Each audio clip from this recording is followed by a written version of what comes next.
Hi hello ನಮಸ್ಕಾರ. ವಿಶೇಷ ಕಾರ್ಯಕ್ರಮಕ್ಕೆ ತಮಗೆಲ್ಲ ಪ್ರೀತಿಯ ಸ್ವಾಗತ. ನಾನು ಅರವಿಂದ್ ಸೇತುರಾವ್. ಈ ಕಾಂಪಿಟೇಟಿವ್ ವರ್ಲ್ಡ್ನಲ್ಲಿ ಜಗತ್ತಿನಲ್ಲಿ ಸಾಕಷ್ಟು ರೀತಿಯ ಬದಲಾವಣೆಗಳು ಮತ್ತು ಆಧುನಿಕತೆಗೆ ಶೈಕ್ಷಣಿಕ ವಲಯ ತನ್ನನ್ನು ತಾನು ತೊಡಗಿಸ್ಕೊತಾ ಇದೆ. ಅದರಲ್ಲೂ ತಾಂತ್ರಿಕ ಕೋರ್ಸ್ಗಳನ್ನು ಮಾಡಿಕೊಂಡಂತಹ ವಿದ್ಯಾರ್ಥಿಗಳಿಗೆ ದೇಶ ವಿದೇಶಗಳಲ್ಲಿ ವಿಪುಲವಾದ ಅವಕಾಶಗಳಿದೆ. ಹಾಗಾಗಿ 8ನೇ ಕ್ಲಾಸ್ ನಂತರ ಅಥವಾ 10th ನಂತರ ನಾನು ಡಿಪ್ಲೊಮೊ ಮಾಡ್ಕೋಬೇಕು, ಒಂದು ITI ಮಾಡ್ಕೋಬೇಕು, ಇದು ಎಲ್ಲಿದೆ, ಇದರ ಕೋರ್ಸ್ಗಳು ಏನೇನು ಆಫರ್ಸ್ ಇದೆ, ಏನೇನು ಅನುಕೂಲತೆಗಳನ್ನ ಸರ್ಕಾರ ಕಲ್ಪಿಸ್ಕೊಟ್ಟಿದೆ, ಹೀಗೆ ಹಲವು ಪ್ರಶ್ನೆಗಳು ವಿದ್ಯಾರ್ಥಿಗಳಲ್ಲಿ ಮತ್ತು ಪಾಲಕ ಪೋಷಕರಲ್ಲಿ ಇರತಕ್ಕಂಥದ್ದು ಸಹಜ. ಹಾಗಾಗಿ ಇದೆಲ್ಲದರ ಬಗ್ಗೆ ಮಾಹಿತಿಯನ್ನು ಕಲ್ಪಿಸ್ಕೊಡ್ತಕ್ಕಂಥ ಪ್ರಯತ್ನವನ್ನು ಇವತ್ತಿನ ಈ ಎಪಿಸೋಡ್ನಲ್ಲಿ ನಾವು ಮಾಡ್ತಾ ಇದ್ದೀವಿ. ನೀವೆಲ್ಲ ಕೇಳಿರಬಹುದು GTTC ಅಂತ, ಅಂದರೆ government tool room and training centre ಅಂತಂದ್ಬಿಟ್ಟು. ಇಲ್ಲಿಂದ ಈ ಡಿಪ್ಲೊಮೊ ಕೋರ್ಸ್ಗಳಿಗೆ ವಿಪುಲವಾದಂತಹ ಅವಕಾಶಗಳಿದೆ. ಸೊ ಈ ಪ್ರವೇಶಾತಿ ಪ್ರಕ್ರಿಯೆಗಳು ಹೇಗೆ, ಯಾವ್ಯಾವ ಕೋರ್ಸ್ಗಳಿದೆ, ಇದೆಲ್ಲದರ ಬಗ್ಗೆ ತಿಳಿಸ್ಕೊಡೋದಕ್ಕೆ GTTCಯ ವ್ಯವಸ್ಥಾಪಕ ನಿರ್ದೇಶಕರಾಗಿರ್ತಕ್ಕಂಥ ಡಾಕ್ಟರ್ ದಿನೇಶ್ ಕುಮಾರ್ ಅವರು ಇವತ್ತು ಕಾರ್ಯಕ್ರಮದಲ್ಲಿ ನಮ್ಮ ಜೊತೆ ಜಾಯ್ನ್ ಆಗಿದ್ದಾರೆ. ಅವ್ರನ್ನ ಪರಿಚಯ ಮಾಡ್ಕೊಡ್ತೀನಿ. ಸರ್ ನಮಸ್ತೆ, ಕಾರ್ಯಕ್ರಮಕ್ಕೆ ತಮಗೆ ನಮಸ್ಕಾರ. ನಮಸ್ಕಾರ ಸರ್. ಮೊದಲನೇದಾಗಿ GTTC ಸಾಕಷ್ಟು ಜನ ಕೇಳಿರ್ತಾರೆ, ಆದರೂ ಕೂಡ ಅದರದ್ದೊಂದು ಸ್ಥೂಲವಾದ ಒಂದು ಪರಿಚಯವನ್ನು ಮಾಡ್ಕೊಳ್ಬೋದು ಸರ್ ಸಂಸ್ಥೆ ಬಗ್ಗೆ. GTTC ಅಂದರೆ government tool room and training centre ಅಂತ ಏನು ಹೇಳ್ತೇವೆ, ಇದು ಒಂದು ಕೌಶಲ್ಯಕ್ಕೆ ಪ್ರಾಧಾನ್ಯತೆ ಕೊಡುವಂತಹ ವಿದ್ಯಾಸಂಸ್ಥೆ. ಕೌಶಲ್ಯ ಅನ್ನೋದು ಅತಿ ಮುಖ್ಯ. ಪ್ರತಿಯೊಬ್ಬ ಸ್ಟೂಡೆಂಟ್ಗೂ ಸಹ ಯಾವುದೇ ಒಂದು ಉದ್ಯೋಗ ಬೇಕು ಅಂತ ಅಂದಾಗ ಅವನಿಗೆ ಕೌಶಲ್ಯ ಏನಿದೆ, ಅವನು ಯಾವ ಕೆಲಸ ಮಾಡಬಲ್ಲ, ಯಾವ ಮಷಿನ್ ಆಪರೇಟ್ ಮಾಡಬಲ್ಲ. ಹಾಗಾಗಿ ಅದನ್ನ ಒಂದು ಸಾಂಕೇತಿಕವಾಗಿ government tool room training centre 1972ರಲ್ಲಿ ಅದು ಡೆನ್ಮಾರ್ಕ್ ದೇಶ ಹಾಗೂ ಕರ್ನಾಟಕ ಸಹಯೋಗದೊಂದಿಗೆ ಒಂದು ಸಂಸ್ಥೆಯನ್ನು ಸ್ಥಾಪನೆ ಮಾಡ್ತಾರೆ ರಾಜಾಜಿನಗರ ಇಂಡಸ್ಟ್ರಿಯಲ್ ಏರಿಯಾದಲ್ಲಿ. ಅದಾದ ನಂತರ 1994ರಲ್ಲಿ ಮತ್ತೆ ಇನ್ನ 3 ಸೆಂಟರ್ಗಳು ಜಾಸ್ತಿ ಆಗ್ತವೆ. ಸೊ ಇದು ಮೂಲತಃ ಉದ್ದೇಶ ಏನಂತಂದ್ರೆ ಡೆನ್ಮಾರ್ಕ್ನವರ ಉದ್ದೇಶ ಏನಾಗಿತ್ತು ಅಂತಂದ್ರೆ, ಅವರು ಇಂಡಸ್ಟ್ರಿಗೆ ಬೇಕಾದಂತಹ ನುರಿತ ತಜ್ಞರನ್ನ ಪ್ರೊಡ್ಯೂಸ್ ಮಾಡೋದು, ಇಂಡಸ್ಟ್ರಿಗೆ ಬೇಕಾದಂತಹ ನುರಿತ ಸ್ಕಿಲ್ಡ್ ಮ್ಯಾನ್ ಪವರ್ನ, ಹ್ಯೂಮನ್ ರಿಸೋರ್ಸ್ ನ ಕೊಡೋದು ಅವರ ಉದ್ದೇಶ ಆಗಿರ್ತದೆ. ಆ ನಿಟ್ಟಿನಲ್ಲಿ ಫಸ್ಟ್ ಟೂಲ್ ರೂಮ್ ಅಂತ ಮಾಡ್ತಾರೆ. ಆ ಟೂಲ್ ರೂಮ್ ಅಲ್ಲಿ ಪ್ರಾಕ್ಟಿಕಲ್ ಹ್ಯಾಂಡ್ಸ್ ಆನ್ ಸ್ಕಿಲ್ಲಿಂಗ್ ಕೊಡೋದಕ್ಕೋಸ್ಕರ ಆ ಮಕ್ಕಳುಗಳನ್ನ ತಗೊಂತ ಹೋಗ್ತಾರೆ. ಆಗ ಅತಿ ಕಡಿಮೆ ಆಗಿರ್ತದೆ. ಬಟ್ ಬಹು ಬೇಡಿಕೆ ರಾಜ್ಯ ಸರ್ಕಾರ ಮತ್ತೆ ಮನಗಂಡು ಇಂಡಸ್ಟ್ರಿಯಲ್ಲಿ ಬೇಡಿಕೆಗಳು ಹೆಚ್ಚಾಗಿ ಈ ಸೆಂಟರ್ಗಳನ್ನ ಆಲ್ಮೋಸ್ಟ್ 33 ಸೆಂಟರ್ಗಳಾಗಿ ಇವತ್ತು ಪ್ರಾರಂಭ ಆಗಿದಾವೆ. ಡಿಪ್ಲೊಮೊ ಕೋರ್ಸ್ಗಳು ಏನಿದೆ ಇವಾಗ? ಡಿಪ್ಲೊಮಾ ಕೋರ್ಸ್ ಅಂತಂದ್ರೆ 4 ವರ್ಷದ ಡಿಪ್ಲೊಮಾ ಕೋರ್ಸ್ ಅನ್ನು ಆಫರ್ ಮಾಡ್ತೇವೆ. ಬೇರೆ ತರ ಪಾಲಿಟೆಕ್ನಿಕ್ ಅಲ್ಲ ಇದು. Diploma dual system of education ಅಂತ ಹೇಳ್ತೇವೆ. ಅಂತ ಅಂದ್ರೆ ಕಲಿಕೆ ಜೊತೆಯಲ್ಲಿ ಅವನು ಕೌಶಲ್ಯ ಅಥವಾ ಇಂಡಸ್ಟ್ರಿಯಲ್ಲಿ ಕೆಲಸ ಮಾಡುವಂತ ಒಂದು ಅವಕಾಶ. 3 ವರ್ಷ ಅವನು ನಮ್ಮ ಕ್ಯಾಂಪಸ್ ಅಲ್ಲಿ ಇರ್ತಾನೆ. ಇನ್ ಮತ್ತೆ 1 ವರ್ಷ ಲಾಸ್ಟ್ 1 ಇಯರ್ ಇರ್ತಾನೆ ಅವನು ಇನ್ಪ್ಲಾಂಟ್ ಟ್ರೈನಿಂಗ್ ಅಂತ ಹೇಳಿ ಇಂಡಸ್ಟ್ರಿಯಲ್ಲಿ ಕೆಲಸ ಮಾಡ್ತಾ ಇರ್ತಾನೆ. ಅದಾದ ನಂತರ ನಾವು ಡಿಪ್ಲೊಮಾವನ್ನ ಕೊಡ್ತೇವೆ. ಅದು ಡ್ಯೂಯಲ್ ಸಿಸ್ಟಮ್ ಆಫ್ ಎಜುಕೇಶನ್ ಇದು ಮೋಸ್ಟ್ ಇಂಪಾರ್ಟೆಂಟ್ ಇಂಡಸ್ಟ್ರಿಗಳಲ್ಲಿ. ಯಾಕಂದ್ರೆ ಡ್ಯೂಯಲ್ ಸಿಸ್ಟಮ್ ಇದ್ರೆ ಮಕ್ಕಳುಗಳ ಕಲಿಕೆ ಮತ್ತೆ ಪ್ರೊಫೆಷನಲಿಸಂ ಜಾಸ್ತಿ ಬರುತ್ತೆ. ಆ ಕಾರಣದಿಂದಾಗಿ ನಮ್ಮಲ್ಲಿ 7 ಕೋರ್ಸ್ಗಳನ್ನ ಪ್ರಾರಂಭ ಇದಾವೆ. 7 ಕೋರ್ಸ್ ಅಲ್ಲಿ ಮೊದಲಿಗೆ ಟೂಲ್ ಅಂಡ್ ಡೈ ಮೇಕಿಂಗ್ ಅಂತ ಹೇಳಿ.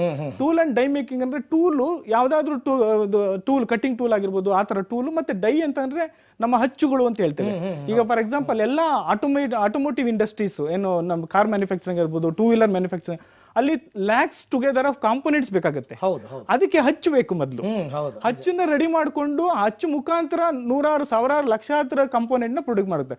ಅಂತ ಅದನ್ನ ಸ್ಟಡಿ ಮಾಡೋದಕ್ಕೆ ಅದನ್ನ ಡ್ರಾಯಿಂಗ್ ಇಂದ ಹಿಡಿದು ಪ್ರೋಗ್ರಾಮಿಂಗ್ ಇಂದ ಹಿಡಿದು ಮತ್ತೆ ಅದಕ್ಕೆ ಕ್ಯಾಡ್ ಕ್ಯಾಮ್ ಅಂತ ಇದು ಸಾಫ್ಟ್ವೇರ್ಸ್ ಇದಾವೆ, ಅವೆಲ್ಲ ಕಲ್ತ್ಕೊಂಡು ನಂತರ ಅವರು ಅದನ್ನ ಟೆಸ್ಟ್ ಮಾಡಿ ಆಮೇಲೆ ಅದನ್ನ ಪ್ರಾಕ್ಟಿಕಲ್ ಆಗಿ ಮಾಡಿ ಕಲಿಯುವಂತಹ ಪ್ರೋಗ್ರಾಮ್ ಆಗಿರ್ತದೆ. ಸೊ ಅದೇ ತರ ಪ್ರಿಸಿಷನ್ ಮ್ಯಾನುಫ್ಯಾಕ್ಚರಿಂಗ್ ಅಂತಾರೆ. ಅಲ್ಲಿ ಎಲ್ಲಿ ಪ್ರಿಸಿಷನ್ ಬೇಕಾಗುತ್ತೆ, ನಂಬರ್ ಆಫ್ ಕಾಂಪೋನೆಂಟ್ ಕಡಿಮೆ ಇದ್ದು, ಈಗ ಏರೋಸ್ಪೇಸ್ ಅಲ್ಲಿ ಅಥವಾ ಇಸ್ರೋಗೆ ಬೇಕಾದ HAL ಬೇಕಾದ್ರೆ ಅಲ್ಲಿ ಪ್ರಿಸಿಷನ್ ಮೋಸ್ಟ್ ಇಂಪಾರ್ಟೆಂಟ್. ಇಷ್ಟೇ MM ಅಲ್ಲಿ ಅದನ್ನ ನೀವು ಇದು ಮಾಡಬೇಕು ತೆಗಿಬೇಕು ಅಂತ ಅಂದಾಗ ಅಂತವನ್ನೆಲ್ಲ ಅಲ್ಲಿ ಕಲಿತೇವೆ. ಸೊ ಅದೇ ತರ 3ನೇದು ಮೆಕಾಟ್ರಾನಿಕ್ಸ್ ಅಂತ ಬರ್ತದೆ. ಮೆಕಾಟ್ರಾನಿಕ್ಸ್ ಅಂತಂದ್ರೆ ಮೆಕ್ಯಾನಿಕಲ್ ಮತ್ತೆ ಎಲೆಕ್ಟ್ರಿಕಲ್ ಎರಡೂ ಕಂಬೈನ್ಡ್ ಆಗಿರುವಂತದ್ದು, ಅದಕ್ಕೆ ಮೆಕಾಟ್ರಾನಿಕ್ಸ್ ಅಂತ ಹೇಳ್ತೇವೆ. ಸೊ ಮೆಕಾಟ್ರಾನಿಕ್ಸ್ ಅಲ್ಲಿ ಫಾರ್ ಎಕ್ಸಾಂಪಲ್ ಕಾರಲ್ಲಿ ಅಲ್ಲಿ ಎಲೆಕ್ಟ್ರಿಕಲ್ ಕನೆಕ್ಟಿವಿಟಿ ಇರ್ತದೆ, ಮಷಿನ್ ಕಾಂಪೋನೆಂಟ್ಸ್ ಇರ್ತದೆ, ಇವೆರಡು ಏರೋಪ್ಲೇನ್ಗಳಲ್ಲಿ. ಸೊ ಮೆಕ್ಯಾನಿಕಲ್ ಮತ್ತೆ ಎರಡೂ ಇರೋದ್ರಿಂದ ಮೆಕಾಟ್ರಾನಿಕ್ಸ್. ಅದರಲ್ಲಿ ವಿದ್ಯಾರ್ಥಿಗಳು ಅಂತ ದೊಡ್ಡ ಇಂಡಸ್ಟ್ರಿಗಳಿಗೆ ಅವಕಾಶ ಇದೆ. ಅದಾದ್ಮೇಲೆ ನಮ್ಮ AML ಅಂತ ಹೇಳ್ತೀವಿ, artificial intelligence machine learning. Artificial intelligence ಈಗಿನ ಉದ್ಯಮದಲ್ಲಿ ತುಂಬಾನೇ ಅತಿ ಹೆಚ್ಚು ಇದು ತಗೊಂತಾ ಇದೆ. ಇವಾಗ ChatGPT ಆಗಿರ್ಬೋದು, ಅಥವಾ ನಾವು ಯಾವುದೇ ಒಂದು ಮೊಬೈಲ್ ಅಲ್ಲಿ ಒಂದು ವಾಯ್ಸ್ ಓವರ್ ಕೊಟ್ರೆ ಅದನ್ನ ನಾವು ಡಿಜಿಟಲ್ ಆಗಿ ಕನ್ವರ್ಟ್ ಮಾಡಿಕೊಂಡು ನಮ್ಗೆ ಏನ್ ಬೇಕೋ ಅದನ್ನ ಪ್ರೊಡ್ಯೂಸ್ ಮಾಡುತ್ತೆ. So these are all artificial intelligence ಇಲ್ಲಿ ಕೆಲಸ ಮಾಡುವಂಥದ್ದು. ಅಂದ್ರೆ ಆ ಮಷಿನ್ಗೆ ನಾವು ಏನ್ ಫೀಡ್ ಮಾಡ್ತೀವೋ ಅದು ತನ್ನ ಇದನ್ನ ಇಟ್ಕೊಂಡು ಅದೇ ಕೆಲಸ ಮಾಡಿ ನಮಗೆ ಕೊಡುತ್ತೆ. ಅಂದ್ರೆ ರೆಕರಿಂಗ್ ರಿಪೀಟೆಡ್ ವರ್ಕ್ಸ್ ಏನಿದೆ ಅದೆಲ್ಲ ಆರ್ಟಿಫಿಷಿಯಲ್ ಇಂಟೆಲಿಜೆನ್ಸ್ AIML ಅಂತ ಹೇಳಿ ಅದರಲ್ಲಿ ಕಲಿಬಹುದು ನಾವು. ಅದು ಮಕ್ಳುಗಳು ಕಲಿತು ಈಗ IBM, ಇಂಟೆಲ್ ಇಂಥ ಇಂಡಸ್ಟ್ರಿಗಳಿಗೆ ಅವರು ರಿಕ್ರೂಟ್ ಆಗಿ ಹೋಗ್ತಾರೆ. ಯಾರು ಇದರ ಫಲಾನುಭವಿಗಳು? ಒಳ್ಳೊಳ್ಳೆ ಸ್ಕಿಲ್ಡ್ ಸ್ಟೂಡೆಂಟ್ಸ್ ಅನ್ನ ನೀವು ಹೊರಗೆ ಬಿಡ್ತೀರಾ ಅಂತ? ಹೌದು. ಎಲ್ಲಿ ಅವ್ರ ಉಪಯೋಗಕ್ಕೆ ಎಲ್ಲಿ ಬರ್ತಾರೆ, ಹೇಗೆ? SLC ಪಾಸ್ ಆದ ಮಕ್ಕಳುಗಳು ಈ GTDC ಕೇಂದ್ರಗಳು 33 ಕೇಂದ್ರಗಳು ಇಡೀ ರಾಜ್ಯದಲ್ಲಿ ಏನಿದಾವೆ, ಪ್ರತಿ ಜಿಲ್ಲೆಗಳಲ್ಲೂ ಒಂದು ಕೇಂದ್ರ ಇದಾವೆ. ಅಲ್ಲಿ ಈ ತರ ಅಡ್ವಾನ್ಸ್ ಕೋರ್ಸಸ್, ಎಲೆಕ್ಟ್ರಿಕಲ್ ಎಲೆಕ್ಟ್ರಾನಿಕ್ಸ್, ಮೆಕಾಟ್ರಾನಿಕ್ ಅವೆಲ್ಲ ಕೋರ್ಸಸ್ ಏನಿದೆ, ಮತ್ತೆ ಕಮ್ಯುನಿಕೇಶನ್, ಎಲೆಕ್ಟ್ರಾನಿಕ್ಸ್ ಅಂಡ್ ಕಮ್ಯುನಿಕೇಶನ್. ಈಗ ನಮ್ಗೆ ಸೆಮಿ ಕಂಡಕ್ಟರ್ ಇಂಡಸ್ಟ್ರಿ ದೊಡ್ಡದಾಗಿದೆ. ಸೆಮಿ ಕಂಡಕ್ಟರ್ ಎಲ್ಲದರಲ್ಲೂ ಸಹ, ಎಲೆಕ್ಟ್ರಾನಿಕ್ಸ್ ಅಲ್ಲಿ ಸಹ ಇದು ಬರ್ತಾ ಇದೆ, ಎಲೆಕ್ಟ್ರಿಕಲ್ ಗೂಡ್ಸ್ ಅಲ್ಲಿ ಎಲ್ಲದರಲ್ಲೂ ಸಹ ಅದನ್ನ ಅಪ್ಲಿಕೇಶನ್ ಜಾಸ್ತಿ ಇದೆ. ಸೊ ಅಂತ ಇಂಡಸ್ಟ್ರಿಗಳಲ್ಲಿ ಮಕ್ಕಳುಗಳು SLC ಪಾಸ್ ಆದಂತ ಮಕ್ಕಳುಗಳು, ಇಲ್ಲಿ ನಮ್ದು ವಿಶಿಷ್ಟತೆ ಏನಂತಂದ್ರೆ ನಾವು 70 ಭಾಗ ಅಂದ್ರೆ ಒಂದು ತಿಂಗಳಲ್ಲಿ 25 ದಿನ ನಡೆದ್ರೆ ಕ್ಲಾಸು, 25 ದಿನದಲ್ಲಿ 18 ದಿನ ಮಕ್ಕಳುಗಳು ತಮ್ಮ ಶಾಪ್ ಫ್ಲೋರ್ ಅಲ್ಲಿ ಅಥವಾ ಲ್ಯಾಬ್ ಅಲ್ಲಿ ತಮ್ಮ ಹ್ಯಾಂಡ್ಸ್ ಆನ್ ಸ್ಕಿಲ್ಲಿಂಗ್ ಇಂದ ಕಲಿತಾರೆ. ಸೊ ಇದು ನಮ್ಮ ವಿಶಿಷ್ಟತೆ. ಬರೀ ಇನ್ನ 5-6 ಏನು ದಿನಗಳಿದೆ ಅವು ಮಾತ್ರ ನಾವು ಥಿಯರಿ ಪಾರ್ಟ್ ನ ಹೇಳ್ಕೊಡ್ತೇವೆ. ಸೊ 70% ಇಷ್ಟು 30% ಮಕ್ಕಳಿಗೆ ಪ್ರಾಕ್ಟಿಕಲ್ ನಾಲೆಡ್ಜ್ ಜಾಸ್ತಿ. ಅದರಿಂದಾಗಿ ಇಂಡಸ್ಟ್ರಿಗಳಲ್ಲಿ ಅತಿ ಹೆಚ್ಚು ಬೇಡಿಕೆ ಇದೆ. ಮಾನ್ಯ ಎಲ್ಲಾ ಪೋಷಕರು ಕೇಳ್ತಕ್ಕಂಥದ್ದು ಎಲ್ಲಿ ಕೆಲಸ ಸಿಗುತ್ತೆ ಅಥವಾ ಎಲ್ಲಿ ಪ್ಲೇಸ್ಮೆಂಟ್ಸ್ ಆಗುತ್ತೆ. ಸಾಮಾನ್ಯವಾಗಿ ನಿಮ್ಮಲ್ಲಿ ಕಲಿತ ವಿದ್ಯಾರ್ಥಿಗಳಿಗೆ ಇನ್ ಜನರಲ್ ಆಗಿ ಹೇಳೋದಾದ್ರೆ ಪ್ಲೇಸ್ಮೆಂಟ್ಸ್ ಎಲ್ಲ ಆಗ್ಬೋದು. ಪ್ಲೇಸ್ಮೆಂಟ್ ರೂಪದಲ್ಲಿ ನೋಡೋದಾದ್ರೆ ಅವರು 3rd ಇಯರ್ ಇರ್ಬೇಕಾದ್ರೇನೆ ದೊಡ್ಡ ದೊಡ್ಡ ಕಂಪನಿಗಳು ಕ್ಯಾಂಪಸ್ ಇಂಟರ್ವ್ಯೂ ಬಂದ್ಬಿಡ್ತಾರೆ. ಹೌದಾ? ನಮ್ಮ 4 ವರ್ಷದ ಎಲ್ಲಾ ಕೋರ್ಸ್ಗಳಿಗೂ ಸಹ ಆ ಸಂಬಂಧಪಟ್ಟ ಕ್ಯಾಂಪಸ್ಗೆ ಹೋಗಿ ಅಲ್ಲಿ ಯಾವ ಕೋರ್ಸ್ ನಡೀತಾ ಇದೆ, ಅಲ್ಲಿ ಯಾವ ಮಕ್ಕಳುಗಳು ಅವ್ರ ಅವಶ್ಯಕತೆ ಇದೆ ಅವರೇ ಇಂಟರ್ವ್ಯೂ ಮಾಡಿ ಇಂಪ್ಲಾಂಟ್ ಇಲ್ಲಿ ತಗೊಂಡ್ಬಿಡ್ತಾರೆ. ಇಂಪ್ಲಾಂಟ್ ಅಂದ್ರೆ 1 ಇಯರ್ ನಾವು ಕಂಪಲ್ಸರಿ ಇಂಪ್ಲಾಂಟ್ ಏನ್ ಕೊಡ್ತೀವಿ, ಅದಾದ ನಂತರ ಅಲ್ಲೇ ಅಬ್ಸರ್ವ್ ಆಗುತ್ತೆ ಎಷ್ಟೋ ಜನ. ಸೊ ಅವ್ರು ಮತ್ತೆ ಬೇರೆ ಕಡೆ ಆಪರ್ಚುನಿಟಿ ಹೈಯರ್ ಇನ್ನು ಸ್ಯಾಲರಿ ಸಿಗೋದ್ರೆ ಮಾತ್ರ. ನಮ್ಮಲ್ಲಿ ಕನಿಷ್ಠ ಪಕ್ಷ ಅಂತಂದ್ರೆ 20-25ರಿಂದ 35-40 ಸಾವಿರ ತನಕನೂ ಒಂದು ಇದಿದೆ, ಎಲ್ಲ ಅವಕಾಶ ಸಿಗ್ತದೆ ಅಂದ್ರೆ ಜಾಬ್ ಅಲ್ಲಿ, ಅಂತ ಒಳ್ಳೊಳ್ಳೆ ಜಾಬ್. ಅದರಿಂದಾಗಿ ನಮ್ಗೆ ಒಂದು ಧೋರಣೆ ಇದೆ, ಈ ಸಣ್ಣ ಸ್ಮಾಲ್ ಸ್ಕೇಲ್ ಇಂಡಸ್ಟ್ರಿಗಳಿಗೆ ನಿಮ್ಮವರು ಸಿಗೋದಿಲ್ಲ, ಎಟ್ಕೋದಿಲ್ಲ ಅಂತ ಹೇಳಿ. ಹಾಗಾಗಿ GTDC ಯಲ್ಲಿ ಮಾಡಿದಂತ ವಿದ್ಯಾರ್ಥಿಗಳಿಗೆ ಅತಿ ಬೇಡಿಕೆ ಇದೆ ಮಾರ್ಕೆಟ್ ಅಲ್ಲಾಗ್ಲಿ, ಒಳ್ಳೊಳ್ಳೆ ಇಂಡಸ್ಟ್ರಿ, ಅವ್ರ ಕರಿಯರ್ ಸಹ ತುಂಬಾ ಪ್ರೋಗ್ರೆಸ್ ಆಗ್ಬೋದು. ಈಗ ಡಸಾಲ್ಟ್ ಅಲ್ಲಿ, ಹೌದು, ವಿದೇಶದಲ್ಲಿ ತುಂಬಾ ಜನ ಇದ್ದಾರೆ. ಫ್ರಾನ್ಸ್ಗೆ ಹೋಗ್ತಾ ಇದ್ದೇವೆ, ಅಲ್ಲಿ ಅಲ್ಯೂಮಿನಿ ಮೀಟ್ ಮಾಡಬೇಕು ಅನ್ಕೊಂಡಿದ್ದೇವೆ ಎಂಟೈರ್ ಯುರೋಪ್ ಅಲ್ಲಿ. ಸೊ ಹಾಗಾಗಿ ಆ ಡಸಾ ಸಿಸ್ಟಮ್ ಅಲ್ಲಿ DM ಮ್ಯಾನೇಜಿಂಗ್ ಡೈರೆಕ್ಟರ್ ಇದ್ದಾರೆ ಇವತ್ತು. ಅಂತರ ದೊಡ್ಡ ದೊಡ್ಡ ಸಂಸ್ಥೆಗಳಲ್ಲಿ ದೊಡ್ಡ ಹುದ್ದೆಗಳಿದ್ದಾರೆ. ಆ ಕರಿಯರ್ ತುಂಬಾ ಪಾತ್ ಚೆನ್ನಾಗಿದೆ. ರೈಟ್. ಇದ್ರ ಜೊತೆಗೆ ಈ ಅಲ್ಪಾವಧಿ ಕೋರ್ಸ್ ಅಂದ್ರೆ ಏನು, ಅದು ಅದರದ್ದೇನಾದ್ರೂ ಫೆಸಿಲಿಟಿ ನಿಮ್ಮಲ್ಲಿ GTDC ನಲ್ಲಿ ಇದೆಯಾ? ಅಲ್ಪಾವಧಿ ಕೋರ್ಸ್ಗಳು ಸಹ ಮಾಡ್ತೀವಿ. ಈಗ ಪೋಸ್ಟ್ ಡಿಪ್ಲೊಮಾ, ಟೂಲ್ ಇಂಜಿನಿಯರಿಂಗ್ ಅಲ್ಲಿ ಪೋಸ್ಟ್ ಡಿಪ್ಲೊಮಾ ಮಾಡ್ತೀವಿ. MTech ಕೋರ್ಸಸ್ ಸಹ ಇದಾವೆ. ಮತ್ತೆ ಅದ್ರ ಜೊತೆಯಲ್ಲಿ ಕೆಲವು ಈ ಟೂಲ್ ರೂಮ್ ಮಷಿನಿಸ್ಟ್ ಅಂತ ಹೇಳಿ, tool room machinist 1 year course, ಅದು ಇಂಡಸ್ಟ್ರಿಯಲ್ಲಿ ತುಂಬಾ ಬೇಡಿಕೆ ಇದೆ. ಮಷಿನ್ ಮೇಂಟೆನೆನ್ಸ್, ಮಷಿನ್ ಆಪರೇಷನ್ಸ್, ಅದು ಕಂಟ್ರೋಲ್ ಮಾಡೋದು ಹೇಗೆ, ಅದನ್ನ ಮಾನಿಟರ್ ಮಾಡೋದು ಹೇಗೆ. ಸೊ ಅದು ಸಹ ನಮ್ಮ ಕೋರ್ಸ್ ಅಲ್ಲಿ ಇದಾವೆ. ಅದ್ರ ಜೊತೆಯಲ್ಲಿ ನಮ್ಮ ಅಂದ್ರೆ CM KKY, ಚೀಫ್ ಮಿನಿಸ್ಟರ್ ಕೌಶಲ್ಯ ಕರ್ನಾಟಕ ಯೋಜನೆಯಲ್ಲಿ ಅಲ್ಪಾವಧಿ ಕೋರ್ಸ್ಗಳನ್ನು ಸಹ ನಾವು ಆಪರೇಟ್ ಕೊಡ್ತೇವೆ. ಅಂದ್ರೆ SLC ಫೇಲ್ ಆಗಿದ್ರೆ, PUC ಫೇಲ್ ಆಗಿದ್ರೆ, ಅಥವಾ ಡಿಪ್ಲೊಮಾ ಮಾಡ್ಕೊಂಡಿದ್ರೆ ಅವ್ರಿಗೆ ಅಪ್ಸ್ಕಿಲ್ಲಿಂಗ್ ಮತ್ತೆ ಫಿನಿಶಿಂಗ್ ಸ್ಕೂಲ್ ತರ ಈ GTDC ಸಂಸ್ಥೆ ಯಾವಾಗಲೂ ಫಿನಿಶಿಂಗ್ ಸ್ಕೂಲ್ ತರ ಆಕ್ಟ್ ಮಾಡುತ್ತೆ. ಇಲ್ಲಿ ಅವರು ಆ ಒಂದು ಸರ್ಟಿಫಿಕೇಟ್ ಕೋರ್ಸ್ ಅನ್ನ ಮಾಡ್ಕೊಂಡ್ರೆ 100% ಉದ್ಯೋಗ ಅವಕಾಶಗಳು ಇಂಡಸ್ಟ್ರಿಯಲ್ಲಿ. ಪ್ರತಿಯೊಂದು ಇನ್ಸ್ಟಿಟ್ಯೂಷನ್ಸ್ ಅಂದಾಗ ಸರ್ ಒಂದು ಯುನಿಕ್ನೆಸ್, ಒಂದು ಶ್ರೇಷ್ಠತೆ ಅಥವಾ ಒಂದು ವಿಶೇಷತೆ ಅಂತಕ್ಕಂಥದ್ದಿರುತ್ತೆ. ಅದರಲ್ಲಿ GTDC ಯ ವಿಶೇಷತೆಗಳ ಬಗ್ಗೆ ಹೇಳೋದಾದ್ರೆ? GTDC ವಿಶೇಷತೆ ಅಂದ್ರೆ, ಒಂದು, ನಾವು ಯಾವುದೇ ಸಿಲೆಬಸ್ ನ ಯಾವುದೇ ಕೋರ್ಸ್ ನ ಮಾಡ್ಬೇಕಾದ್ರೆ ಅದು ಇಂಡಸ್ಟ್ರಿ ಒಟ್ಟಿಗೆ ಜಾಯಿನ್, ಅವರೊಟ್ಟಿಗೆ ಕೂತ್ಕೊಂಡು ಇಂಡಸ್ಟ್ರಿನೆಲ್ಲ ಕರೆದು ಈ ಒಂದು ನಾವು ಕೋರ್ಸ್ ನ ನಡೆಸಬೇಕಾಗ್ತಾ ಇದೆ. ಈ ಕೋರ್ಸ್ ಅಲ್ಲಿ ಈ ತರ ಏನು ಕರಿಕ್ಯುಲಮ್ ಸಿಲೆಬಸ್ ಏನಿದೆ ಅದ್ರಲ್ಲಿ ಏನು ಮಾರ್ಪಾಡು ಮಾಡ್ಕೋಬೇಕಾ, ಇವತ್ತಿನ ರಿಲೆವೆಂಟ್ ಇಂಡಸ್ಟ್ರಿಗೆ ಏನ್ ಬೇಕಾಗುತ್ತೆ ಅವನ್ನ ನಾವು ಕೊಡಬೇಕಾಗುತ್ತಾಗ ನಿಮ್ಮ ಸಜೆಷನ್ಸ್ ಏನು ಅಂತ ಕೇಳ್ಕೊಂಡು ಅದೇ ರೀತಿ ನಾವು ಸಿಲೆಬಸ್ ನ ಮತ್ತೆ ನಮ್ಮ ಕರಿಕ್ಯುಲಮ್ ನ ಮಾಡಿಫೈ ಮಾಡ್ಕೊಳ್ತೇವೆ. ಸೊ ಇಂಡಸ್ಟ್ರಿ ಸೂಟ್ ಮಾಡಿ, ಯಾಕಂದ್ರೆ ನಮ್ದು ಇರೋದೇ ನಮ್ಗೆ 2 ಉದ್ದೇಶ. ಒಂದು, ಇಂಡಸ್ಟ್ರಿಗೆ ನಾವು ಒಳ್ಳೆ ಹ್ಯೂಮನ್ ರಿಸೋರ್ಸ್ ನ ಸಪ್ಲೈ ಮಾಡೋದು, ಎರಡನೇದು ವಿದ್ಯಾರ್ಥಿಗೆ ಒಳ್ಳೆ ಸ್ಕಿಲ್ಲಿಂಗ್ ಕೊಡೋದು. ಸೊ ಇವೆರಡೇ ಡ್ಯುಯಲ್ ಉದ್ದೇಶ ಇರೋದ್ರಿಂದ ನಮ್ಗೆ ಇಂಡಸ್ಟ್ರಿ ಯಾವಾಗಲೂ ನಾವು ಇಂಡಸ್ಟ್ರಿ ಒಟ್ಟೊಟ್ಟಿಗೆ ಕೆಲಸ ಮಾಡ್ತೇವೆ. ಇಂಡಸ್ಟ್ರಿ ಕ್ಲಸ್ಟರ್ಸ್, ಇಂಡಸ್ಟ್ರಿ ಮೀಟಿಂಗ್ಸ್ ಮಾಡ್ತೇವೆ. ಅವ್ರಿಗೆ ಜಾಬ್ ರಿಕ್ವೈರ್ಮೆಂಟ್ ಏನಿದೆ, ಆ ಜಾಬ್ ಸ್ಕಿಲ್ ಯಾವ ಸೆಟ್ ಬೇಕಾಗಿದೆ ಆ ಸ್ಕಿಲ್ ಅನ್ನ ಅಷ್ಟೇ ಕೊಡ್ತೇವೆ ನಾವು. ಸೆಂಟರ್ ಆಫ್ ಎಕ್ಸಲೆನ್ಸ್ ಅಂತ ಕರೀತಾರೆ GTDC ನ. ಹೇಗೆ ಸರ್ ಅದು? ಸೆಂಟರ್ ಆಫ್ ಎಕ್ಸಲೆನ್ಸ್ ಅಂತಂದ್ರೆ ಏನಾಗುತ್ತೆ, 30 ಕೇಂದ್ರಗಳಲ್ಲಿ 15 ಕೇಂದ್ರಗಳಲ್ಲಿ ಸೆಂಟರ್ ಆಫ್ ಎಕ್ಸಲೆನ್ಸಿ ಅಂತ ಮಾಡಿದ್ದೇವೆ. ಸೆಂಟರ್ ಆಫ್ ಎಕ್ಸಲೆನ್ಸಿ ಹೇಗೆ ಅಂತಂದ್ರೆ, ದೊಡ್ಡ ದೊಡ್ಡ ಕಂಪನಿಗಳು ಡಸಾಲ್ಟು, ಸಿಮನ್ಸ್, ಮತ್ತೆ ಪ್ಯಾರಾಮೆಟ್ರಿಕ್ ಟೆಕ್ನಾಲಜೀಸ್ ಕಾರ್ಪೊರೇಷನ್, ಇದು US ಕಂಪನಿ, ಒಂದು ಜರ್ಮನ್ ಕಂಪನಿ, 2 US ಕಂಪನಿಗಳು. ಈ ಕಂಪನಿಗಳು ಏನಂತಂದ್ರೆ ಅವರ CSR ಆಕ್ಟಿವಿಟಿ ಥ್ರೂ ಅಲ್ಲಿ ಒಂದು ಸೆಂಟರ್ ಅಲ್ಲಿ 15-16 ಲ್ಯಾಬ್ಸ್ ನ ರೆಡಿ ಮಾಡ್ತಾರೆ. ಅದು ರೊಬೋಟಿಕ್ಸ್ ಆಗಿರ್ಬೋದು, ಆಟೋಮೇಷನ್ ಆಗಿರ್ಬೋದು, ಇಂಡಸ್ಟ್ರಿಯಲ್ ಕಂಟ್ರೋಲ್ ಆಗಿರ್ಬೋದು, ಅಂದ್ರೆ ಅಡ್ವಾನ್ಸ್ಡ್ ಟೆಕ್ನಾಲಜಿನ ತಂದು ಅಲ್ಲಿ ಆ ಲ್ಯಾಬ್ಗಳನ್ನ ಎಸ್ಟಾಬ್ಲಿಷ್ ಮಾಡಿ 15-16 ಲ್ಯಾಬ್ಗಳನ್ನ ಎಸ್ಟಾಬ್ಲಿಷ್ ಮಾಡಿ ಅಲ್ಲಿ ನುರಿತವಾಗಿ ಹ್ಯಾಂಡ್ಸ್ ಆನ್ ಸ್ಕಿಲ್ಲಿಂಗ್ ಕೊಡೋದಕ್ಕೆ ಅನುಕೂಲ ಆಗುವಂತಹ ಸೆಂಟರ್ ಆಫ್ ಎಕ್ಸಲೆನ್ಸಿ ಅಂತ ಹೇಳ್ತೇವೆ. ಈ ಪ್ರವೇಶಾತಿ ಮತ್ತೆ ಅದರದ್ದು ಅದಕ್ಕೆ ಇರತಕ್ಕಂತ ಶುಲ್ಕಗಳು, ಇದ್ರ ಬಗ್ಗೆ ಏನಾದರೂ ಒಂದಷ್ಟು ಮಾಹಿತಿನ. ಪ್ರವೇಶಾತಿ ಈಗ ನಾನೀಗ ಹೇಳಿದಾಗೆ SSLC ಅಥವಾ 10th ಪಾಸ್ ಆದ ಮಕ್ಕಳುಗಳಿಗೆ ನಾವು KEA ಥ್ರೂ ಅಡ್ಮಿಷನ್ ಮಾಡ್ಕೊಂತಾ ಇದೀವಿ. ಈಗ ನಾವು ನೇರವಾಗಿನೂ ಅಪ್ಲಿಕೇಶನ್, ಯಾಕೆಂದ್ರೆ ಕಾಲಘಟ್ಟ ಸ್ವಲ್ಪ ವಿಳಂಬ ಆಗಿರೋದ್ರಿಂದ ನೇರವಾಗಿಯೂ ಸಹ ಅಪ್ಲೈ ಮಾಡಬಹುದು. ಸೆಪ್ಟೆಂಬರ್ 10th ತನಕನೂ ಸಹ ನಾವು ಕಾಲಾವಕಾಶನ ಕೊಟ್ಟಿದ್ದೇವೆ. ಯಾಕೆ ಅಂತಂದ್ರೆ ಸಪ್ಲಿಮೆಂಟರಿ ಎಕ್ಸಾಮ್ಸ್ ಅವೆಲ್ಲ ನಡೀತಾ ಇರೋದ್ರಿಂದ ಎಕ್ಸ್ಟೆಂಡ್ ಮಾಡಿದ್ದೇವೆ. ಇನ್ನೂ ಅವಕಾಶಗಳಿದಾವೆ. ಎಲ್ಲಾ ಸೆಂಟರ್ಗಳಲ್ಲಿ ಅವರ ಡಿಸ್ಟಿಕ್ ಗಳಲ್ಲೇ ಹತ್ರದ ನಿಯರೆಸ್ಟ್ GTDC ಕೇಂದ್ರಗಳ ಸಂಪರ್ಕ ಮಾಡಿ ಅವರು ನೋಂದಾಯಿಸಿಕೊಂಡು ಅಲ್ಲಿ ಯಾವ ಕೋರ್ಸ್ ಅವ್ರಿಗೆ ಬೇಕು, ಈ ಮಾರ್ಕೆಟ್ ಅಲ್ಲಿ ಅಥವಾ ಇಂಡಸ್ಟ್ರಿಗೆ ಬೇಡಿಕೆ ಇರುವಂತ ಕೋರ್ಸ್ಗಳನ್ನ ಚೂಸ್ ಮಾಡಿಕೊಂಡು ಅಡ್ಮಿಷನ್ ಮಾಡ್ಕೊಳ್ಲಿಕ್ಕೆ ಆಗ್ತದೆ. ಕೇಂದ್ರದಲ್ಲೇ ಸಿಗ್ತವೆ. ನಮ್ಮ ವೆಬ್ಸೈಟ್ಗಳು ಇದೆ, ಮತ್ತೆ ಟೋಲ್ ಫ್ರೀ ನಂಬರ್ಸ್ ಇದೆ. ಅದಕ್ಕೆ ಯಾವಾಗಾದ್ರೂ ಕಾಂಟ್ಯಾಕ್ಟ್ ಮಾಡಿದ್ರು ಅದರಲ್ಲಿ ಮಾಹಿತಿಗಳನ್ನ ಲಭ್ಯ ಇರುತ್ತೆ. ಆಮೇಲೆ ಇನ್ನೊಂದು ಕೇಳ್ಪಟ್ಟೆ ನಾನು, GTTC ವಿಶ್ವ ಕೌಶಲ್ಯ ಸ್ಪರ್ಧೆಯಲ್ಲಿ GTTC ಸಾಮಾನ್ಯ ಸ್ಪರ್ಧೆ ಮಾಡ್ತಿರುತ್ತೆ, ಅಂದ್ರೆ ವರ್ಲ್ಡ್ ವೈಡ್ ಸ್ಟೂಡೆಂಟ್ಸ್ ಜೊತೆ ಕಾಂಪೀಟ್ ಮಾಡ್ತಾ ಇರ್ತಾರೆ ಅಂತ.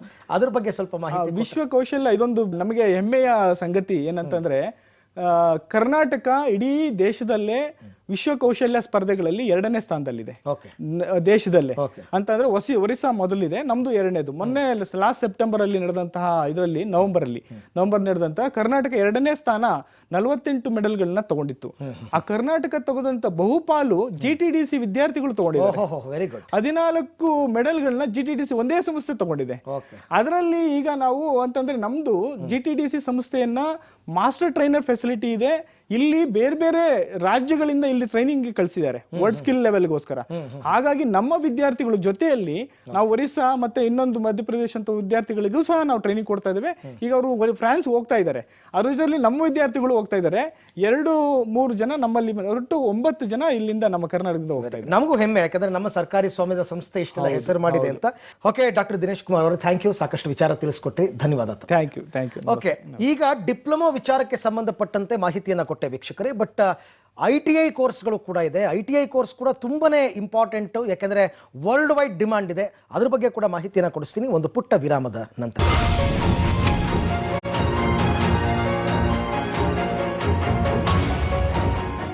Welcome back. ವಿರಾಮಕ್ಕೂ ಮುನ್ನ GTTC ಇಂದ ಇರತಕ್ಕಂಥ ಕೋರ್ಸಸ್ ಬಗ್ಗೆ, ಡಿಪ್ಲೊಮಾ ಕೋರ್ಸ್ಗಳ ಬಗ್ಗೆ ಮಾಹಿತಿಯನ್ನು ಕೊಡಿಸಿದೆ. ಈಗ ITI ತುಂಬ ಜನಕ್ಕೆ ಆಸೆ ಇರುತ್ತೆ ITI ಮಾಡಬೇಕು ಅಂತಂದ್ಬಿಟ್ಟು.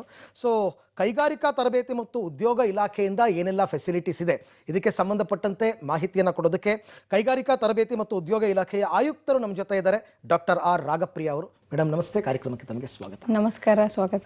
ಮೇಡಮ್, ಆರಂಭದಿಂದಲೂ ಕೂಡ ನಾವು ನೋಡ್ಕೊಂಡು ಬಂದಿದ್ದೀವಿ ITI ಅಂತಂದ್ರೆ ತುಂಬಾ ಜನ ITI ಮಾಡಿದಂಥವರೆಲ್ಲ ಒಂದು ಅರ್ಥದಲ್ಲಿ ಲೈಫಲ್ಲಿ ಸೆಟ್ಲೇ ಆಗ್ಬಿಟ್ಟಿರ್ತಾರೆ, ಆಯ್ತಾ.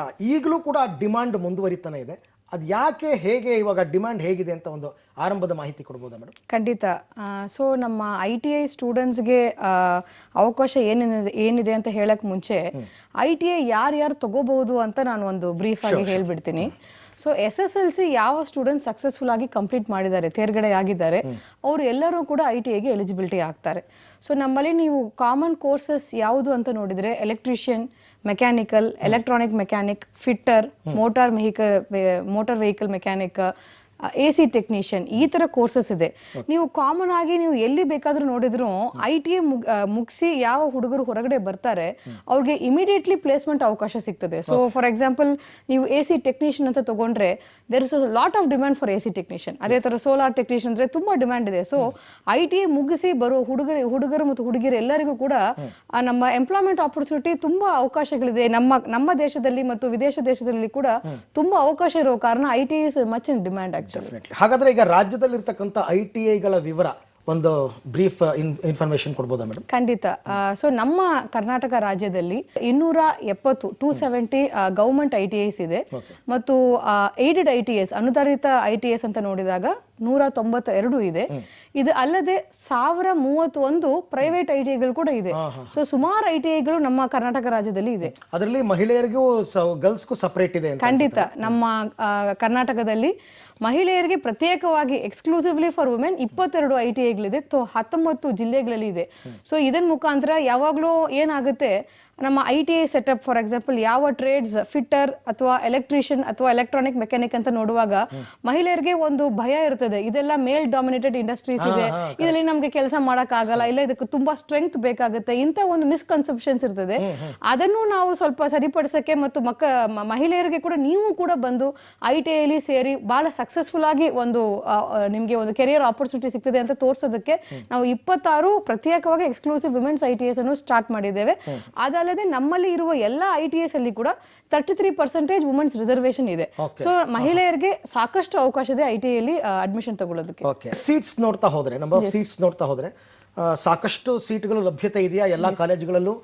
ಅದ್ರ ಬಗ್ಗೆ ಏನಾದರೂ ಇನ್ಫಾರ್ಮೇಶನ್ಸ್ ಕೊಡಬಹುದು? ಖಂಡಿತ. ಸೊ ನಮ್ಮ ಸರ್ಕಾರಿ ಮತ್ತು ಅನುದಾನಿತ ITIಗಳಂತ ನೋಡಿದ್ರೆ ಸುಮಾರು 58,000 ಸೀಟ್ಸ್ ಲಭ್ಯ ಇದೆ. ಪ್ರೈವೇಟ್ ಸೆಕ್ಟರ್ ಅಲ್ಲಿ ಇರುವ ITIಗಳು ನೋಡಿದ್ರೆ 54,000 ಸೀಟ್ಸ್ ಲಭ್ಯ ಇದೆ. ಸೊ 1 ಲಕ್ಷಕ್ಕೂ ಹೆಚ್ಚಿನ ಸೀಟ್ಸ್ ಇವಾಗ ಕರ್ನಾಟಕದಲ್ಲಿ ಲಭ್ಯ ಇವೆ.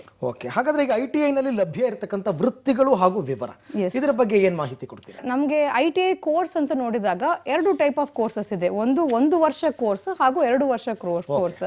ಸೊ 1 ವರ್ಷ ಕೋರ್ಸ್ ಸುಮಾರು 26 ಇದೆ ಮತ್ತು 2 ವರ್ಷ ಕೋರ್ಸ್ 14 ಇದೆ. ಸೊ ಒಟ್ಟು 44 ಟ್ರೇಡ್ಗಳು ನಮ್ಮ ITI ಎಲ್ಲಾ ಕಡೆನೂ ಇದೆ. ಓಕೆ, ಇನ್ನು ವಿದ್ಯಾರ್ಹತೆ ಅಂತ ಬಂದಾಗ ITI ಜಾಯ್ನ್ ಆಗೋದಕ್ಕೆ ಏನ್ ವಿದ್ಯಾರ್ಹತೆ? ಸೊ ನಮ್ಮ ITI ಜಾಯ್ನ್ ಮಾಡಿದಾಗ 2 ತರ ವಿದ್ಯಾರ್ಹತೆ ಇದೆ. 8ನೇ ತರಗತಿ ಕಂಪ್ಲೀಟ್ ಮಾಡಿ 10th ಫೇಲ್ ಆಗಿರೋ ಸ್ಟೂಡೆಂಟ್ಸ್ಗೂ ಒಂದು ಅವಕಾಶ ಇದೆ.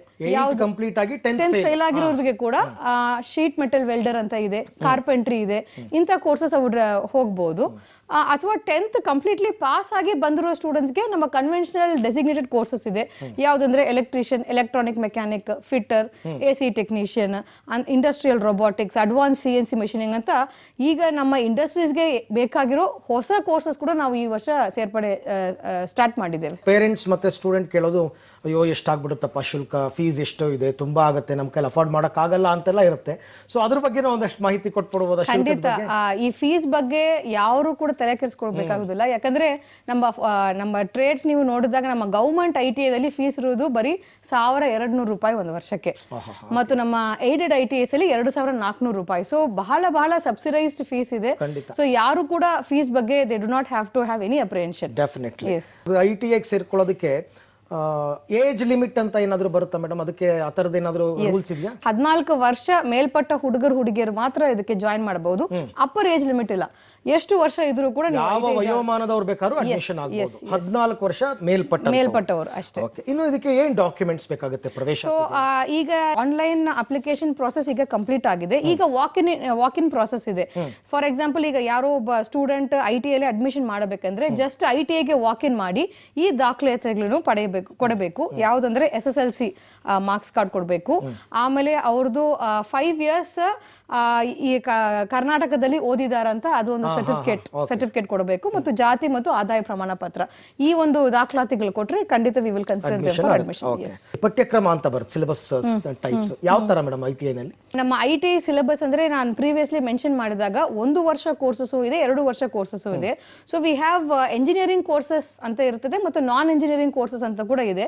So students can look at ITIಗೆ ವಿಸಿಟ್ ಮಾಡಿ ಯಾವ ಕೋರ್ಸಸ್ ಅವ್ರಿಗೆ ಇಂಟ್ರೆಸ್ಟ್ ಇದೆ ಅಂತ ಅವರು ನೋಡ್ಬಿಟ್ಟು ದ ಸ್ಟೂಡೆಂಟ್ಸ್ ಕ್ಯಾನ್ ಸೆಲೆಕ್ಟ್ ನಮಗೆ ಫ್ಯೂಚರ್ ಕರಿಯರ್ ಅಲ್ಲಿ ನಾವು ಎಲೆಕ್ಟ್ರಿಷಿಯನ್ ಆಗಬೇಕಾ ಅಥವಾ ಡ್ರೆಸ್ ಮೇಕಿಂಗ್ ಅಲ್ಲಿ many of the students, girl students also are interested in dress making. So ಅದರಲ್ಲಿ ಹೋಗ್ಬೇಕಾ ಅಥವಾ ಕಾರ್ಪೆಂಟ್ರಿ ಮಾಡಬೇಕಾ ಅಂತ they can look at the kind of trade and decide. ITI ಹೋದ್ಮೇಲೆ they can make a decision on ಯಾವ type of course choose ಮಾಡಬೇಕು ಅಂತ. Okay, ITI ನಲ್ಲಿ ಇನ್ನು ಪರೀಕ್ಷಾ ಪದ್ಧತಿ, ಎಕ್ಸಾಮಿನೇಷನ್ ಸಿಸ್ಟಮ್ ಹೇಗಿರುತ್ತೆ? 1 year ಮತ್ತು 2 year ಕೋರ್ಸಸ್ ಎರಡಕ್ಕೂ ಕೂಡ there is a examination process ಇದೆ. There is a theory examination ಮತ್ತು ಪ್ರಾಕ್ಟಿಕಲ್ ಎಕ್ಸಾಮಿನೇಷನ್. ಇದೆರಡು ಮುಗಿದ ಮೇಲೆ national trade certificate NTC certificate ಅಂತ ಅವ್ರಿಗೆ ಸಿಗ್ತದೆ. ವಿತ್ ದಿಸ್ NTC ಸರ್ಟಿಫಿಕೇಟ್ ಅವರು ಯಾವ ಒಂದು ಇಂಡಸ್ಟ್ರಿಗೂ ಕೂಡ ಅಪ್ಲೈ ಮಾಡಬಹುದು for the purpose of employment. Academic year beginning and ending ಆ ತರದ್ದು ಇರುತ್ತೆ ಸಾಮಾನ್ಯ. ಈಗ ಜೂನ್ ಟು ಏಪ್ರಿಲ್ ಅಂತ ನಾವು ಕನ್ಸಿಡರ್ ಮಾಡ್ತಾ ಇದ್ವಲ್ಲ, ಆ ತರ ಇದೆಯಾ ಮೇಡಮ್? ಸೊ ನಮ್ಮಲ್ಲಿ ITI is starting in the month of August. ಈಗ ಆಗಸ್ಟ್ ಇಂದ ಶುರು ಮಾಡಿ ಟಿಲ್ ದ ನೆಕ್ಸ್ಟ್ ಇದು ಜೂನ್ ತನಕ ಇದೆ. ನಾವು ITI ಮುಗಿಸ್ಕೊಂಡ್ರೆ ನಮಗೆ ಉದ್ಯೋಗಾವಕಾಶಗಳು ಏನು ಸಿಗುತ್ತೆ? ಇನಿಷಿಯಲಿ ಅವರು ಯಾವ ಟೈಪ್ ಆಫ್ ಕೋರ್ಸ್ ತಗೊಂಡಿದ್ದಾರೆ, ಫಾರ್ ಎಕ್ಸಾಂಪಲ್ ಎಲೆಕ್ಟ್ರಿಷಿಯನ್ ಕೋರ್ಸ್ ಅಥವಾ ಎಲೆಕ್ಟ್ರಾನಿಕ್ ಮೆಕ್ಯಾನಿಕಲ್ ಕೋರ್ಸ್ ತಗೊಂಡ್ರೆ ಈ ಪರ್ಟಿಕ್ಯುಲರ್ ಕೋರ್ಸಸ್ ಅಲ್ಲಿ ಟೆಕ್ನಿಷಿಯನ್ ಆಗಿ ಆಗ್ಬೋದು, ಅಥವಾ they can go and take employment in many good industries. Industries ಅಲ್ಲಿ ಕೂಡ ಅಸೆಂಬ್ಲಿ ಲೈನ್ ವರ್ಕರ್ ಆಗಿ ಹೋಗ್ಬೋದು, ಅಸೆಂಬ್ಲಿ ಟೆಕ್ನಿಷಿಯನ್ ಆಗಿ ಹೋಗ್ಬೋದು. ಸೊ ತುಂಬಾ ಅವಕಾಶ ಇದೆ. ನಮ್ಮ ದೇಶದಲ್ಲಿ ಮಾತ್ರ ಇಲ್ಲ, ಫಾರಿನ್ ಕಂಟ್ರೀಸ್ ಅಲ್ಲಿ ಕೂಡ ITI ಸ್ಟೂಡೆಂಟ್ಸ್ಗೆ ತುಂಬಾ ಬೇಡಿಕೆ ಇದೆ. ಕೋರ್ಸ್ ಮುಗಿದ ನಂತರ ಈ ಅಪ್ರೆಂಟಿಸ್ಶಿಪ್ ತರಬೇತಿ ಆ ಥರದ್ದು ಏನಾದರೂ ಒಂದು ಇರುತ್ತಾ ಹೇಗೆ ಅಂತ ಅಂದ್ಬಿಟ್ಟು? ITI NTC ಸರ್ಟಿಫಿಕೇಟ್ ಪಡೆದ ಮೇಲೆ ನಮ್ಮ ಸ್ಟೂಡೆಂಟ್ಸ್ಗೆ ಅಪ್ರೆಂಟಿಸ್ಶಿಪ್ ಅವಕಾಶ ಇದೆ. ಸೊ ಅಪ್ರೆಂಟಿಸ್ಶಿಪ್ ಅವಕಾಶ 1 ವರ್ಷ apprenticeship, national apprenticeship promotion scheme ಅಂತ ಇರ್ತದೆ. ಅದರಲ್ಲಿ ಸ್ಟೂಡೆಂಟ್ಸ್ ಎನ್ರೋಲ್ಮೆಂಟ್ ಮಾಡಬೇಕು. ಅದನ್ನ ಮುಖಾಂತರ ಅವರಿಗೆ ಯಾವ ಇಂಡಸ್ಟ್ರಿ ಇಂಟ್ರೆಸ್ಟೆಡ್ ಇದೆ ಆ ಇಂಡಸ್ಟ್ರಿ ಹೋಗಿ ಎನ್ರೋಲ್ ಮಾಡಬಹುದು. 1 ವರ್ಷ ಅವರಿಗೆ ಸ್ಟೈಪಂಡ್ ಕೂಡ ಸಿಗ್ತದೆ ಅಪ್ರೆಂಟಿಸ್ಶಿಪ್ ಸ್ಕೀಮ್.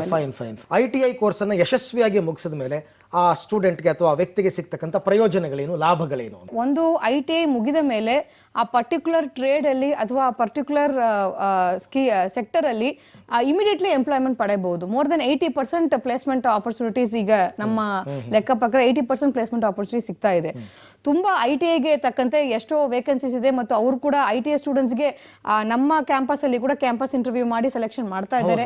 ಅದಲ್ಲದೆ ವಿದೇಶ ನಮ್ಮ ಫಾರಿನ್ ಕಂಟ್ರೀಸ್ ಅಲ್ಲಿ ಕೂಡ ITI ಸ್ಟೂಡೆಂಟ್ಸ್ ಅನ್ನು ಅಸೆಂಬ್ಲಿ ಲೈನ್ ವರ್ಕರ್ಸ್ ಆಗಿ, ಅಸೆಂಬ್ಲಿ ಟೆಕ್ನಿಷಿಯನ್ ಆಗಿ, ಸೋಲಾರ್ ಟೆಕ್ನಿಷಿಯನ್ ಆಗಿ, ವಿಂಡ್ ಮಿಲ್ ಪ್ಲಾಂಟ್ ಟೆಕ್ನಿಷಿಯನ್ ಆಗಿ ಇಂತ ಬಹಳಷ್ಟು ಒಂದು ಅವಕಾಶಗಳು ನಮ್ಮ ITI ಸ್ಟೂಡೆಂಟ್ಸ್ ಅಲ್ಲಿ ಇದೆ. ಕೇಳ್ಪಟ್ಟಿದ್ದೆ ITI ಮುಗಿಸ್ಕೊಂಡು ಫಾರಿನ್ ಹೋದಂತವರು ಅಲ್ಲಿ ಅವರ ಸ್ಕಿಲ್ ನ ನೋಡಿ ಅವರು ದೊಡ್ಡ ಪೋಸ್ಟ್ ಎಲ್ಲ ಹೋಗಿದ್ದಾರೆ. ಖಂಡಿತ ನಮ್ಮ ಸ್ಟೂಡೆಂಟ್ಸೇ ಎಷ್ಟೋ ಒಂದು ಜನ ಫಾರಿನ್ ಕಂಟ್ರೀಸ್ಗೆ ಹೋಗಿ ಅಲ್ಲಿ ಓದಿ ಒಂದು ಬಹಳ ಒಳ್ಳೆಯ ಸ್ಥಾನಕ್ಕೆ ಬಂದು ನಮ್ಗೆ ಈಗ ವಾಪಸ್ ಮೆಂಟರ್ ಆಗಿ ಕೂಡ ಬಂದಿದ್ದಾರೆ. ನಾನು I interacted with one such mentor in KGTTA. So ಆ ತರ ತುಂಬಾ ಅವಕಾಶಗಳಿದೆ ಸ್ಟೂಡೆಂಟ್ಸ್ಗೆ. ಸೊ ಒನ್ಸ್ ಈ ಅಸೆಂಬ್ಲಿ ಲೈನ್ ಲೆವೆಲ್ ಜಾಯಿನ್ ಮಾಡಿದ ಮೇಲೆ, ಟೆಕ್ನಿಷಿಯನ್ ಲೆವೆಲ್ ಜಾಯಿನ್ ಮಾಡಿದ ಮೇಲೆ ಒಂದು ಫ್ಯೂ ಇಯರ್ಸ್ ಅಲ್ಲಿ ಸೂಪರ್ವೈಸರ್ ಪೋಸ್ಟ್ಗೆ ಪ್ರಮೋಷನ್ ತಗೋಬಹುದು. So you can have a career increase.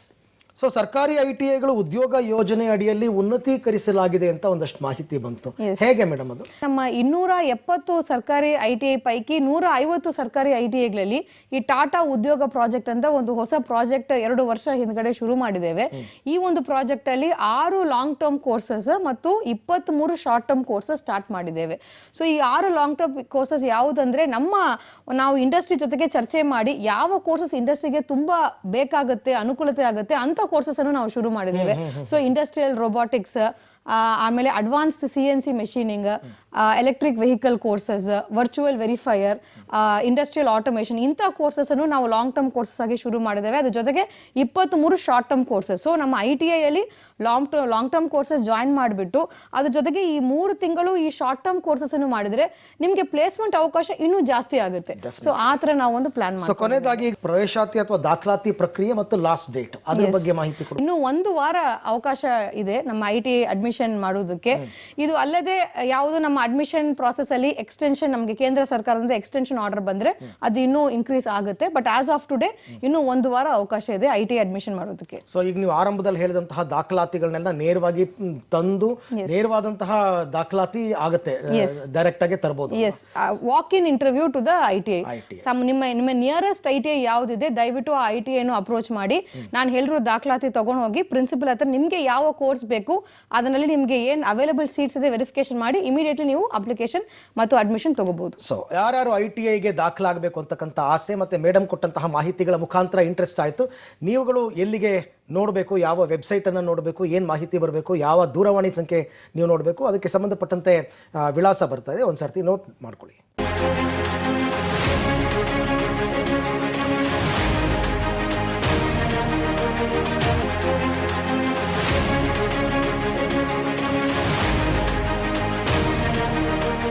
Okay madam, thank you very much. ಸಾಕಷ್ಟು ವಿಚಾರ ತಿಳಿಸ್ಕೊಟ್ರಿ. ಅದರಲ್ಲೂ ಗ್ರಾಮೀಣ ವಿದ್ಯಾರ್ಥಿಗಳಿಗಂತೂ ತುಂಬ ಸಹಾಯ ಆಗುತ್ತೆ, ಬೋತ್ ITI ಮತ್ತು ಡಿಪ್ಲೊಮೊ. ಹಾಗಾಗಿ ನಾನು ನಿಮಗೆ ಧನ್ಯವಾದವನ್ನು ತಿಳಿಸ್ತಾ, ವಿದ್ಯಾರ್ಥಿಗಳು ಕೂಡ ಯಾರ್ಯಾರು ಡಿಪ್ಲೊಮೊ ಮತ್ತು ITI ಮಾಡಬೇಕು ಅಂತಕ್ಕಂಥ ಆಸೆಯನ್ನು ಇಟ್ಕೊಂಡಿದ್ದೀರಾ, ಈ ಅವಕಾಶವನ್ನು ಮಿಸ್ ಮಾಡ್ಕೊಬೇಡಿ. ಖಂಡಿತವಾಗಿ ಆ ನಂಬರ್ಗೆ ಕಾಂಟ್ಯಾಕ್ಟ್ ಮಾಡಿ ಹೋಗಿ ನೇರವಾದಂತಹ ದಾಖಲಾತಿಯನ್ನು ಪಡ್ಕೊಳ್ಳಿ ಅಂತ ಹೇಳ್ತಾ ಇವತ್ತಿನ ಈ ವಿಶೇಷ ಕಾರ್ಯಕ್ರಮವನ್ನು ಮುಗಿಸ್ತಾ ಇದ್ದೀನಿ. ನೆನಪಿರಲಿ, ನ್ಯೂಸ್ ಅಂದರೆ ಪಬ್ಲಿಕ್ TV.